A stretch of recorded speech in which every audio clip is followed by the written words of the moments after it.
মাদ্রাসার কত এতিম বাচ্চা আছে যাদের বাবাও নাই, যাদের মাও নাই। বন্ধ হয়ে গেলে, ছুটি হয়ে গেলে কোনো বাচ্চা বাবার হাত ধরে লাফাইতে লাফাইতে বাড়িতে যায়, আবার কেউ মায়ের হাতটা ধরে লাফাইতে লাফাইতে বাড়িতে যায়। একদল আল্লাহর ছোট ছোট বাচ্চারা আছে, এরা বারান্দায় দাঁড়াইয়া দাঁড়াইয়া ছুটি দইরা কামদে আটাল দেয়, মালিক আমার বাবা না,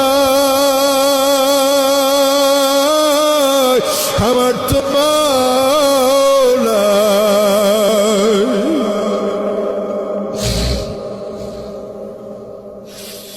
আমি কার হাত ধরে বাড়িতে যাব?